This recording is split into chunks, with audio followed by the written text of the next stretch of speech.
Selamat sore Sobat Kanwil BCK Aceh. Saat ini sedang diadakan Rakor DBHJHT semester 2 Provinsi Aceh bersama dengan Distanbun Provinsi Aceh dan Kanwil BCK Aceh pada Kamis 30 September 2021 di Hermes Palace Hotel, Banda Aceh. Berikut laporan selengkapnya. Dana bagi hasil cukai dan hasil tembakau atau DBHJHT merupakan dana yang bersifat khusus dari pemerintah pusat yang dialokasikan ke pemerintah daerah yang terdiri dari pemerintah provinsi ataupun pemerintah kabupaten dan kota yang merupakan penghasil cukai hasil tembakau dan atau penghasil tembakau. Peruntukan DBHJHT bagi daerah terbagi menjadi 3 fungsi, yaitu untuk kesejahteraan petani tembakau, kesehatan, dan penegakan hukum.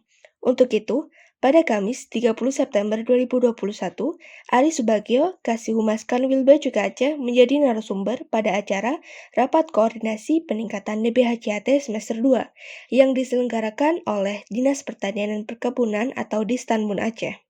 Kemudian acara ditutup dengan tanya jawab oleh narasumber dan peserta acara yang terdiri dari Satpol PP dan WH Aceh, BPKA, dan Biro Hukum beserta instansi di bawah Distanbun Provinsi Aceh.